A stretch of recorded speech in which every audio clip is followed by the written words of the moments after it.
Okay, so here we are looking at the two Moggies that I built specifically for shooting the trailer for Moggy Creatures.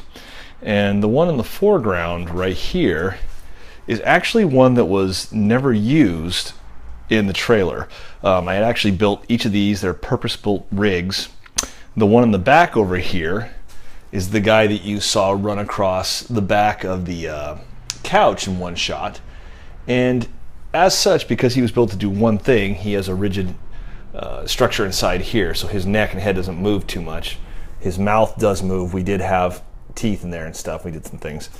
But the entire construction of this is rigid. There's a fiberglass shell inside here, and there's some moving components. And all in all, he did exactly what he was supposed to do. And then just to give you an idea of how this works, the silicone skin is sort of like a glove formed around a structure. And because we never had a need to see the underside of this one, you can see it was put onto the structure and then temporaried in place, and then the finish artist went through and did the paint and brought it all to life.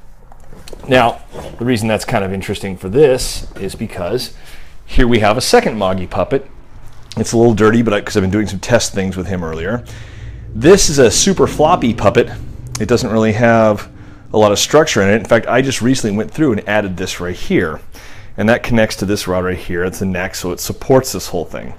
Now, as you can see, the glove, if you will, is basically falling right off this guy. And what we're here to do today is to fix that. Now, you've seen some video on the website and during the campaign about this thing testing flying through the air, and I still want to get that shot. So what I'm going to have to do is not only repair this skin, and I'll talk about that later, but I'm going to have to repair the interior of it.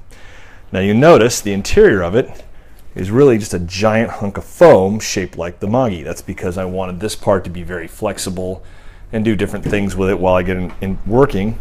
And there's not even an actual joint in here. This is solid silicone, and this is a little thin spot that had to be repaired on the day. And this shoulder muscle is actually a removable piece from the original design, so that I can just kind of do whatever I want with it without it being too confined in what I can do. Mechanically, this thing can move and flex. This silicone is really soft. This was a little bit firmer, so this worked great for this action. This was supposed to be able to do a few more things. Now, we ran a little short on time, so that's why this guy is eventually coming back now. We're going to use him to do the big jumping scene. Right here you can see there's kind of an improvised hinge going to this head assembly, so this head can move up and down. And as you can also see, this Moggy, on the other hand, his head was removed and used for something else, then it came back to this. And I've gone ahead and sculpted an underside to this guy. He's got a little bit kind of a turtle shell hardness to it, but it still kind of fit the same organic design. And again, he moves into some other things. So I'm going to show you some of the repair work that I'm going to do to make this guy usable again.